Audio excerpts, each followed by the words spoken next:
Қазақ тілі мен әдебиеті бірінші курс. Оқытушы Галимова Сауле Женисовна, Жаяу Мұса атындағы жоғары көпсалалы Ақсу колледжі. Сабақтың тақырыбы экология және кәсіби маман мәдениеті, жасыл белдеу бағдарламасы және экология. Сабақтың мақсаттары: ғылыми көпшілік және публицистикалық стильдегі мәтіндердің құрылымы мен рәсімделуін білу, жанрлық және тілдік ерекшеліктерін талдау, тілдік құралдарды орынды қолданып тезис жазу. Дескрипторлар: сіздердің жұмыс жасау әрекеттеріңіз. Сұрақтарға жауап беру арқылы автордың көзқарасын анықтайсыздар.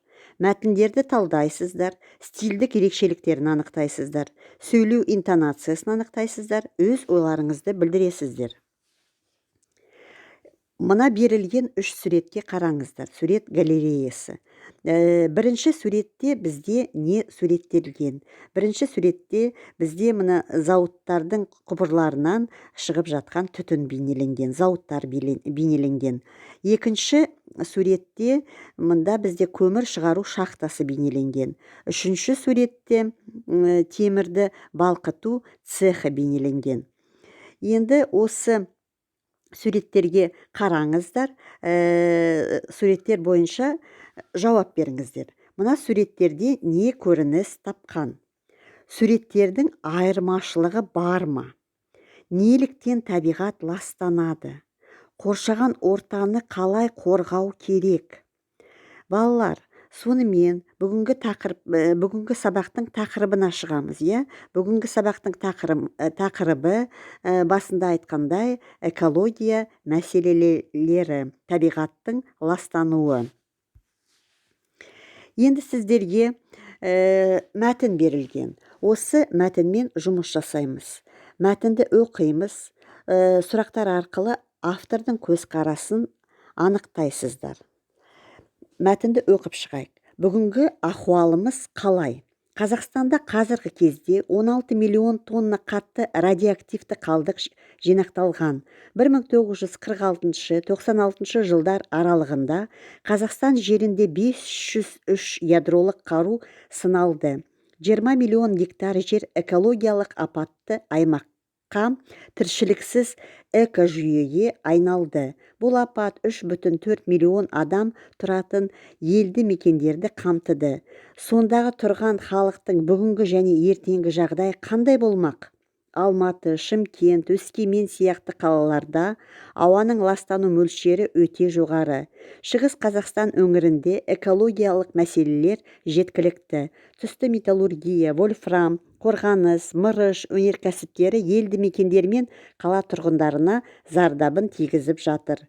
Каспий теңізінің 268 миллион гектар жағалауы мұнай өнімдерімен ластанып жатыр. Қазақстанның қай аймағына барсаңыз да экологиялық ахуал күрделі.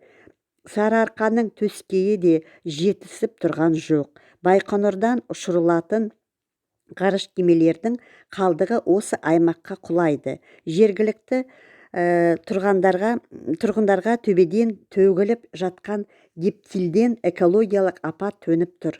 Ғарыш қалдықтары мен өндірістік ластану топырақтың құнарсыздануына, жайылымдардың тозуына әкеледі. Осы мәтін Айқап журналынан алынған.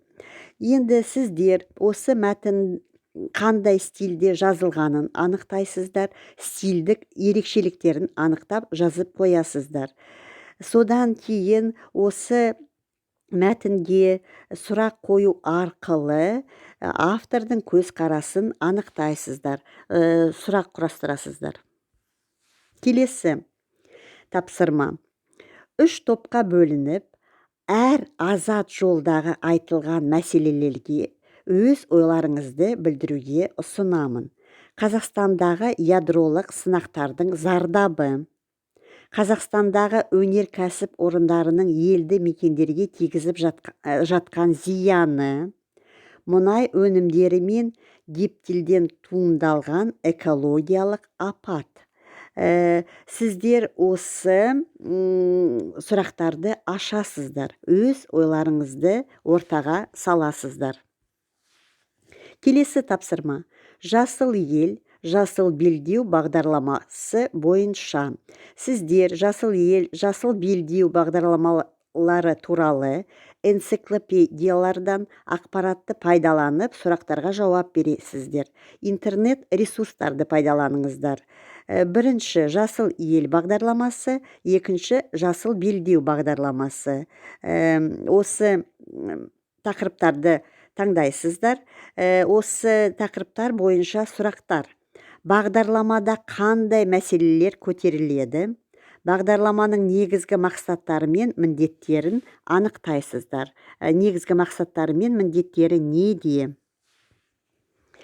Келесі сабақ бойынша рефлексия. Енді сіздер мәтін оқыдыңыздар, мәтін бойынша түрлі тапсырмаларды орындадыңыздар. Енді өздеріңіз тұратын аймақта экологиялық жағдайды жақсарту үшін қандай шаралар жасалып жатыр? Таныстырылым жасайсыздар.